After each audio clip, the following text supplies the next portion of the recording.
നടന്നുകൊണ്ടിരിക്കുന്ന എന്താണെന്ന് വെച്ച് കഴിഞ്ഞാൽ അബി ചേട്ടൻ ഒരു പെൻസിൽ എടുത്ത് ഇങ്ങനെ എഴുതാനുള്ള തയ്യാറെടുപ്പിലാണ്. വായും പൊളിച്ചാണ് ഇരിക്കുന്നത്. അമ്മയുടെ അപ്പോൾ പുറകിൽ ഒരു കൊതുക് കടിച്ചു. അമ്മ പെൻസിൽ വെച്ച് മാന്തിക്കൊണ്ടിരിക്കുകയാണ്. അപ്പോൾ ടി വിയിൽ അപ്പോഴേ നടന്നുകൊണ്ടിരിക്കുന്ന ഓരോ പ്രോഗ്രാം ആരും ശ്രദ്ധിക്കാതെ ടി വി ചുമ്മാ കിടന്ന് പാടുന്നു.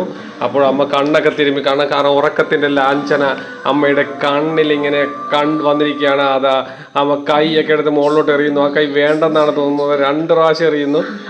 മോനാണെങ്കിൽ അമ്മയുടെ ഓരോ വാക്കുകളും കേട്ട് വളരെ ശ്രദ്ധയോടുകൂടി ഇരുന്ന് ചെയ്യുകയാണ്.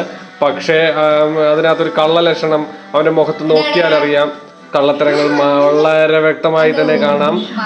നമ്മുടെ അമ്മയാണെങ്കിൽ അതാ ഇത് തുറക്കുന്നു. എല്ലാ സാധനങ്ങളും അവൻ്റെ അടുക്കൽ വെച്ച് കൊടുത്തിരിക്കുകയാണ്. എന്നിട്ട് പോലും അവന് ഓർമ്മയില്ല. പഠിക്കണമെന്നൊരു ആഗ്രഹമേ ഇല്ല. പക്ഷേ കണ്ട അമ്മ എല്ലാ കാര്യങ്ങളും പറഞ്ഞു കൊടുക്കുകയാണ്. ദിയക്കുട്ടിയാണെങ്കിൽ ഇതൊന്നും ശ്രദ്ധിക്കാതെ അമ്മയുടെ മുഖത്തേക്ക് പോലും നോക്കാതെ പരസ്യത്തിന്റെ അകത്തളങ്ങളിലേക്ക് അവൾ ഊളിയിട്ടിറങ്ങി നിൽക്കുകയാണ് ദിയക്കുട്ടി ഭയങ്കര ശ്രദ്ധയോടുകൂടിയാണ് അമ്മേനെ നോക്കുന്നത്. ചിരിച്ചുകൊണ്ടുള്ള മുഖവുമായി അവൾ അമ്മയെ നോക്കുന്നു.